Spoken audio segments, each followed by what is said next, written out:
Good morning. आज हम arrays of objects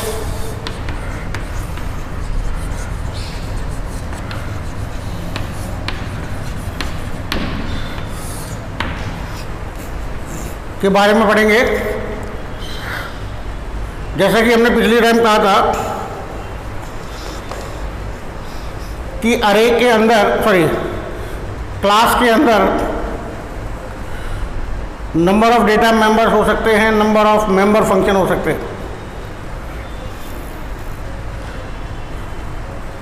number of data members as a array के रूप में भी हो सकते हैं। उसका हमने आपको एग्जांपल दिया था। क्लास का नाम टेस्ट, INT, नंबर ब्रैकेट में 3, float, code, public, member function. तो यहाँ पे टेस्ट क्लास का एक डेटा मेंबर है जो अपने आप में अरे है, यानी कि अरे ऑफ 3 इंटीजर्स। क्या हम टेस्ट क्लास को यूज करते हुए टेस्ट क्लास के नंबर ऑफ ऑब्जेक्ट्स क्रिएट कर सकते हैं? यस। तो हम अरे भी क्रिएट कर सकते हैं। जैसे कि हमने test T1, T2, T3, T4 और T5 ये 5 ऑब्जेक्ट क्रिएट किए, तो इनकी जगह अगर ये सिमिलर टाइप के हैं तो इनकी हम एक अरे भी बना सकते हैं। तो T यहाँ पे क्या कहलाएगा? T यहाँ पे कहलाएगा अरे ऑफ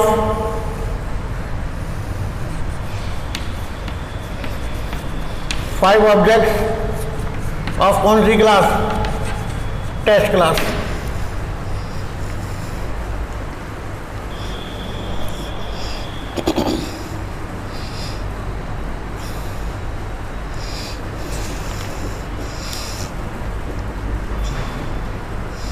तो यहां पे इन ऑब्जेक्ट्स को एक्सेस करने के लिए वही अरे का फंडा यूज होगा। पहला T0, अगला T1, अगला T2, अगला T3, अगला T4। 0 to 4 इसकी इंडेक्स वैल्यू हो गई। इनके जरिए आप इन 5 ऑब्जेक्ट्स को एक्सेस कर सकते हैं।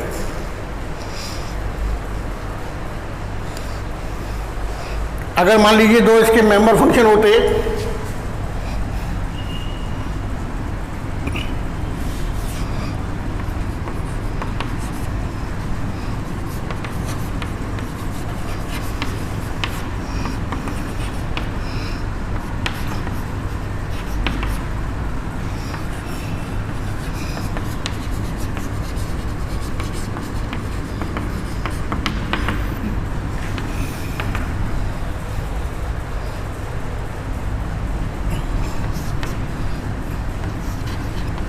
T0 डॉट गेट डेटा को भी एक्सेस कर सकते थे। इसके जरिए भी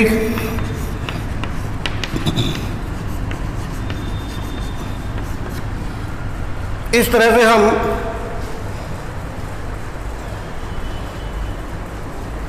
अरे ऑफ ऑब्जेक्ट के मेंबर्स के माध्यम से क्लास के मेंबर फंक्शन को एक्सेस कर सकते हैं।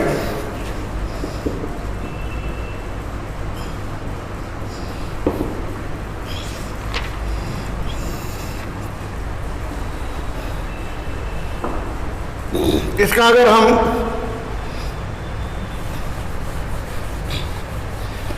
मेमोरी में स्ट्रक्चर बनाए तो कैसा बनेगा?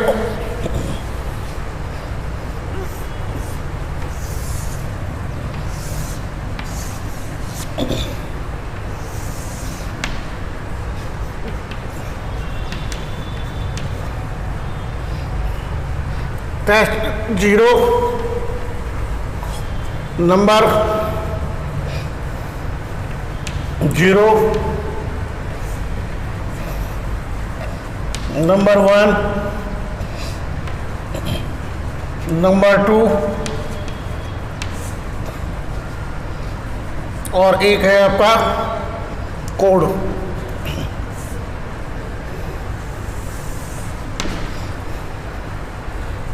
इसी प्रकार से सिमिलर चलेगा टेस्ट 1 के लिए। इसी प्रकार से इसके आगे होगा टेस्ट 2, इसके आगे होगा टेस्ट 3, इसके आगे होगा टेस्ट 4। तो इस क्रमानुसार मेमोरी में स्पेस इस क्लास के डेटा मेंबर्स के लिए रोका जाएगा।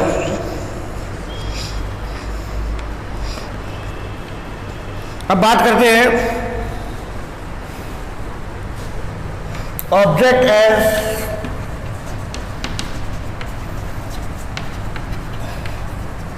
Function arguments.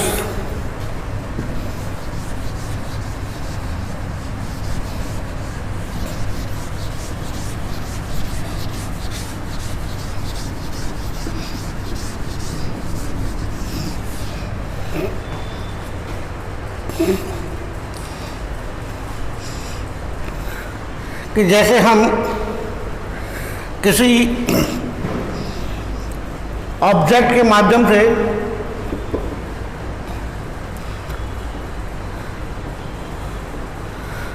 फंक्शन को कॉल करते हैं तो फंक्शन के साथ में जो आर्ग्यूमेंट्स होते हैं वो हम उसे पास करते हैं।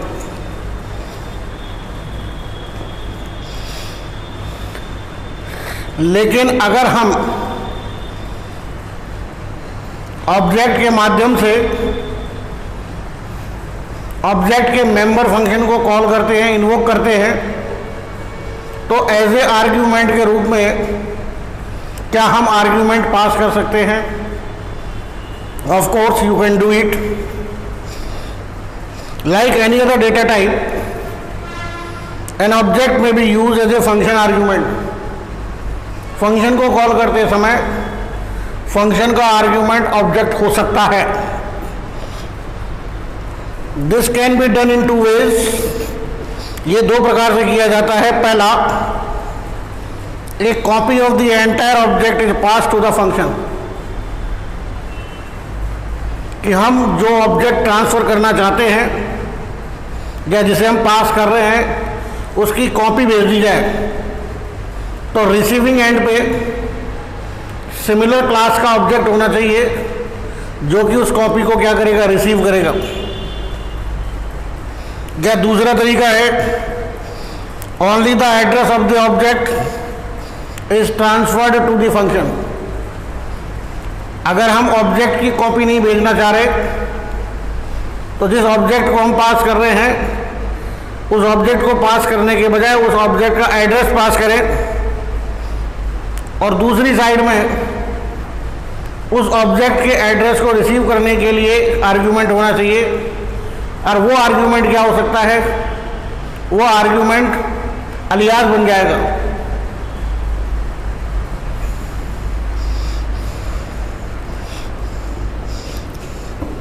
तो जो पहला तरीका है हमारा, ये कहलाता है पास बाय वैल्यू, क्योंकि हमें ऑब्जेक्ट की कॉपी पास की जा रही है।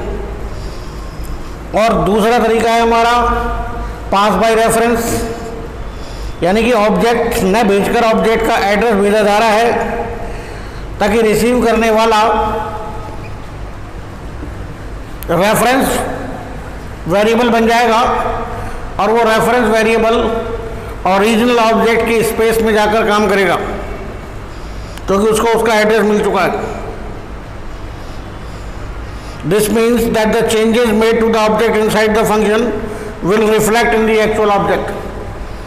जिस फंक्शन को आपने कॉल किया है अर्थात वो फंक्शन इन्वोक होगा।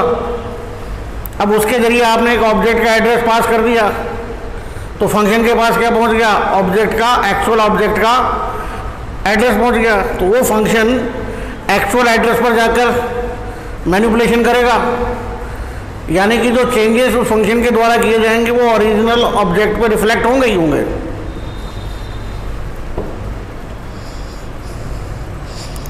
Since pass by reference method is more efficient, क्योंकि इसे सिर्फ आपको एड्रेस देना होता है ऑब्जेक्ट का, न कि पूरा एंटायर ऑब्जेक्ट की कॉपी भेजनी पड़ती है।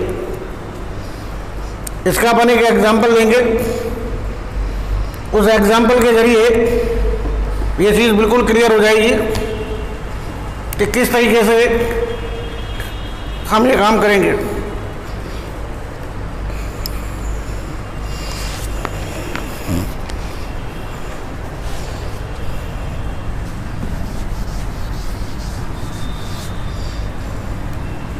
सबसे पहले मैं क्लास लिखता हूँ।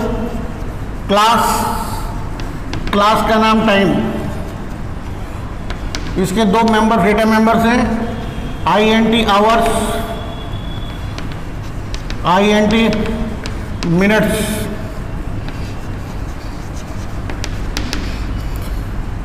void get time, INT H,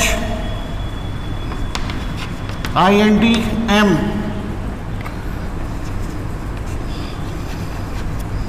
hours बराबर H, मिनट्स बराबर M, brace close. void put time, void ये दूसरा मेंबर फंक्शन है, cout less than hours less than hours and cout less than MINS less than minutes new line character.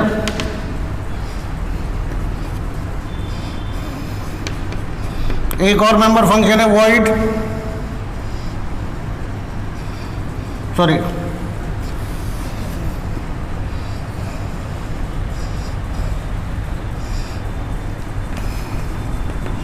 void sum time comma time. यहाँ पे दो argument है, दोनों ही time class के ऑब्जेक्ट्स है, brace close semicolon. अभी इस मेंबर फंक्शन की डेफिनेशन बाकी है। void time scope resolution operator sum time T1 time T2 brace open, minutes बराबर T1 minutes plus T2 minutes, hours बराबर मिनट्स अपॉन 60, मिनट्स बराबर मिनट्स मॉड्यूलो 60, आवर्स बराबर hours plus T1 dot hours plus T2 dot hours, brace close. अब main function पर आ जाइए। Main function में time T1 T2 T3, T1 dot get time 2,45, T2 dot get time 3,30, दो argument pass किए। अब T3 dot सम T1 T2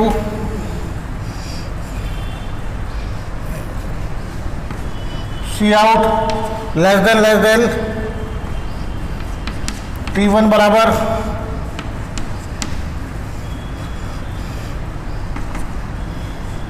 T1 dot put time, इसी प्रकार से सी आउट लेस देन T2 बराबर T2 डॉट पुट टाइम, सी out less then T3 बराबर T3 dot put time, return 0 और brace close. अब यहां पे समझने वाली बात है, ये दो तो हो गए आपके data members, get time member function, put time member function, sum भी मेंबर फंक्शन है। लेकिन हो क्या रहा है यहां पे, गेट टाइम तो क्या कर रहा है, दो इंटीजर वैल्यूज एक्सेप्ट करेगा। पहली वैल्यू को असाइन कर दिया जाएगा आवर्स को, दूसरी वैल्यू को कर दिया जाएगा मिनट्स को। पुट टाइम क्या कर रहा है, आवर्स की वैल्यू, उसके आगे आवर्स एंड लिखा हुआ जाएगा, फिर मिनट्स की वैल्यू, फिर मिनट्स लिखा हुआ जाएगा। सम को क्या किया अपन ने, दो आर्ग्यूमेंट पास करवाएंगे, दोनों टाइम क्लास के ऑब्जेक्ट्स होंगे। अब इसकी डेफिनेशन अपन ने बाहर दी है, वॉइड टाइम, क्योंकि हमारा तरीका है कि अगर किसी फंक्शन को क्लास से बाहर लिखते हैं और वो एक से अधिक कोड हो लाइन का, तो बाहर ही लिखा जाता है। तो यहाँ दो ऑब्जेक्ट बना दिए अपन ने, time T1 coma time T2। तो जो वैल्यूज पास होंगी उसकी कॉपी किसके पास आ जाएगी, T1 और T2 के पास। तो मिनट्स बराबर क्या हो गया, T1 dot minutes plus T2 dot minutes. T1 के मिनट्स की वैल्यू, दूसरे ऑब्जेक्ट के T2 के मिनट्स की वैल्यू, दोनों जुड़कर इस मिनट्स को मिल जाएंगी। इसी प्रकार से minutes of divided by 60, integer division, जो इंटीजर वैल्यू होगी आवर्स की होगी, आवर्स को मिल जाएगी। मिनट्स मॉड्यूलो 60, जो रिमाइंडर बचा वो मिनट्स को मिल जाएगा। इस प्रकार से total hours is equal two hours जो यहाँ मिले, प्लस T1 के आवर्स की वैल्यू, T2 के आवर्स की वैल्यू जोड़ के फाइनल आवर्स आ जाएंगे। अब मेन में आ जाइए, T1, T2, T3, these are 3 actual objects which are created in the program। अब क्या किया अपन ने, T1 dot get time, get time को बुलाया, तो 2 किसको मिल गया, H को, 45 किसको मिल गया, M को। तो ये किसके द्वारा बुलाए जा रहे हैं, T1 के द्वारा।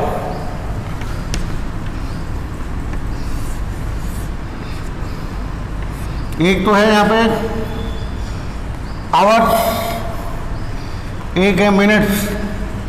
तो यहाँ इसकी वैल्यू 2 और इसकी वैल्यू कितनी, 45, क्योंकि T1 के द्वारा गेट टाइम को बोला जा रहा है। तो T1 के आवर्स की वैल्यू कितनी हो गई, H, और H कितना था, 2।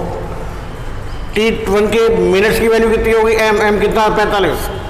इसी प्रकार से T2,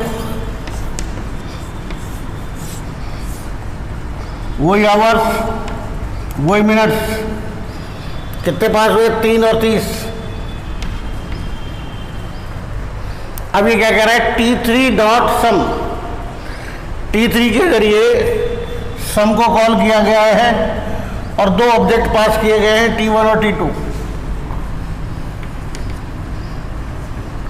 आप कंफ्यूज मत हो जाना, ये दोनों सेम है। ये मेन के ऑब्जेक्ट्स है, वो डमी ऑब्जेक्ट्स थे। तो रियल तो कौन से हैं, T1 और T2। तो T1 की कॉपी T1 को, T2 की कॉपी T2 को। आप चाहो तो अलग नाम ले सकते थे वहां पर, ठीक है। तो T1 के मिनट्स की वैल्यू कितनी है, 2। T2 के मिनट्स की वैल्यू कितनी है, 3, सॉरी 45 और 30 कितने हो गए, 75। 75/60, एक बार गया, आवर्स कितना आ गया, 1 मिनट्स 75 मॉड्यूलो 60, शेष कितना बचा, 15। तो मिनट्स की वैल्यू कितनी होगी, 15। तो T3 के आवर्स की वैल्यू, मिनट्स की वैल्यू कितनी हो गई, तो आवर्स बराबर आवर्स, आवर्स कितने हैं, 1। T1 का आवर्स कितना है, 2। T2 का आवर्स कितना है, 3। 3 और 2 5 और 1 6 आवर्स। ये इस फंक्शन ने कर दिया। अब अपन ने मैसेज लिखा T1 बराबर T1 dot put time. Put time क्या करेगा? T1 बराबर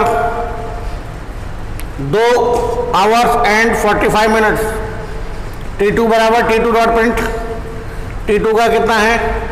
3 आवर्स एंड 30 मिनट्स। इसी प्रकार से T3 dot put time. T3 का कितना है? 6 आवर्स एंड 15 मिनट्स। तो एक तरीके से देखा जाए तो आपने दो ऑब्जेक्ट को जोड़ दिया। किससे जोड़ दिया? प्लस से जोड़ दिया। ये बेसिकली देखने वाली चीज़ है यहाँ पे कि नॉर्मली प्लस यहाँ पे क्या करता है? प्राइमरी डेटा टाइप को जोड़ता है, लेकिन यहाँ पे प्लस क्या कर रहा है?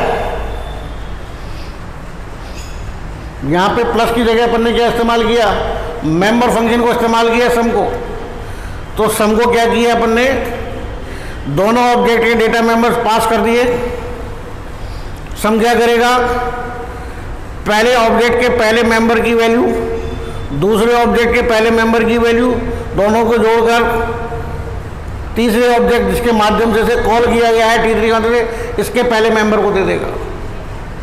तो एक तरीके से देखा जाए तो यहाँ पे जोड़ने का जो काम करवाया वो किसने करवाया? मेंबर फंक्शन ने करवाया। तो इस तरीके से C++ के अंदर ये काम बड़ी आसानी से किया जा सकता है कि यहाँ पे जो प्राइमरी डेटा टाइप की तरह भी मेंबर फंक्शन काम कर सकते हैं।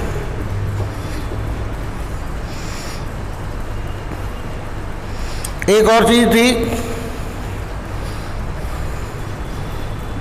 फ्रेंड फंक्शन, जिसके बारे में बिगिनिंग में हमने कुछ थोड़ा सा पढ़ा था कि भाई फ्रेंड फंक्शन क्या होता है। जैसा कि हम जानते हैं कि private members can not be access from outside the class. किसी भी क्लास का private data member outside the class access नहीं किया जा सकता। यानी कि non member function can not have an access to the private data of a class. However, there could be a situation where we would like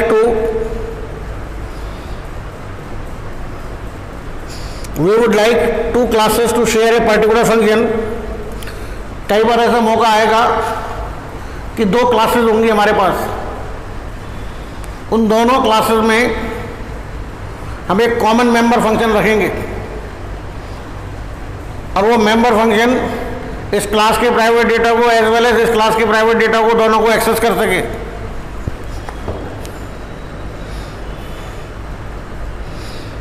in such situation C++ allows the common function to made friendly with both the classes. इसके लिए हम क्या करेंगे? उस function को दोनों classes का क्या बना देंगे? फ्रेंड बना देंगे, ताकि तू भी इसके डेटा को एक्सेस कर ले और इसके डेटा को भी एक्सेस कर ले। Such a function need not be a member of any of these classes। ज़रूरी नहीं है कि दोनों क्लासेस के प्राइवेट डेटा को एक्सेस करने के लिए जिसको हम कॉमन फंक्शन बना रहे हैं वो कॉमन मेंबर फंक्शन या कॉमन फंक्शन किसी क्लास का मेंबर फंक्शन हो। वो दोनों ही क्लास का मेंबर फंक्शन नहीं हो सकता है। To make an outside function friendly to a class we have to simply declare the function as a friend of the class as shown below. हमें क्या करना होगा कि जो हम क्लास डिफाइन कर रहे हैं उसमें किसी फंक्शन को फ्रेंड बनाना है, तो पब्लिक स्कोप के अंतर्गत उसे हमको क्या करना पड़ेगा? डिक्लेयर करना पड़ेगा। किसके साथ? फ्रेंड रिजर्वर के साथ। Friend return data type, function का नाम, पैरेंथेसिस में आर्ग्यूमेंट की टाइप और brace close, sorry parenthesis close और सेमीकोलन। ऐसा करने से क्या हो जाएगा कि जिसको आपने क्लास का फ्रेंड फंक्शन बनाया है वो उस क्लास के प्राइवेट डेटा को एक्सेस कर सकता है, ये अधिकार उसे मिल जाता है।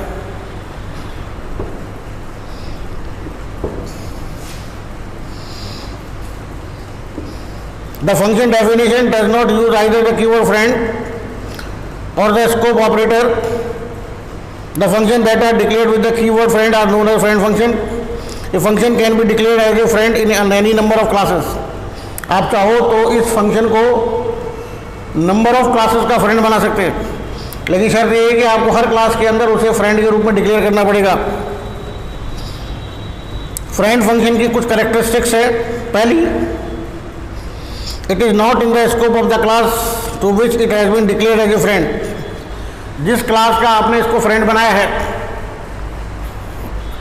ये उस क्लास के स्कोप में आएगा जरूरी नहीं है, क्योंकि वो तो फ्रेंड है, वो उस क्लास के स्कोप से बियॉन्ड आता है। Since it is not in the scope of the class it can not be called using the object of that class. क्योंकि ये क्लास के स्कोप में नहीं आता है तो ये उस क्लास के ऑब्जेक्ट के जरिए इसे कॉल नहीं किया जाएगा।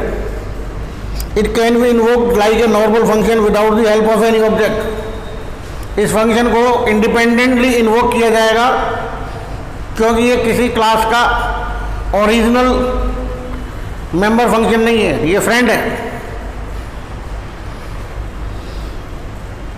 Unlike member function it can not access the member name directly. हाँ, चूंकि ये किसी भी क्लास का मेंबर फंक्शन नहीं है, खाली फ्रेंड है, तो इसे ये अधिकार तो है कि ये उस क्लास के प्राइवेट डेटा को एक्सेस करे, लेकिन डायरेक्ट नहीं एक्सेस कर सकता बाय नेम। इसे क्या करना पड़ेगा, जिस क्लास के प्राइवेट डेटा को इसको एक्सेस करना है, जिसका ये फ्रेंड फंक्शन है, उस क्लास के ऑब्जेक्ट के जरिए ही उस क्लास के प्राइवेट डेटा मेंबर को एक्सेस करेगा। It can not be declare either in the public और the private part of a class without affecting its meaning. इसको आप चाहे पब्लिक में करें चाहे प्राइवेट में करें, कोई फर्क नहीं पड़ता। Usually it has the object as argument. हाँ, सामान्यतः ऐसे फंक्शन के जो आर्ग्यूमेंट होंगे वो ऑब्जेक्ट ही होंगे, क्योंकि आप जिस क्लास का ऑब्जेक्ट इस फंक्शन को पास करेंगे, यह फंक्शन उस ऑब्जेक्ट के जरिए उस क्लास के प्राइवेट डेटा को एक्सेस करेगा, क्योंकि डायरेक्ट तो कर नहीं सकता, ऑब्जेक्ट के जरिए एक्सेस करता है। ठीक है, तो यहाँ तक आप इसका थोड़ा रिवीजन करें। इसका फर्दर एग्जांपल हम नेक्स्ट क्लास में लेंगे। तब तक आप एंजॉय करें। Thank you.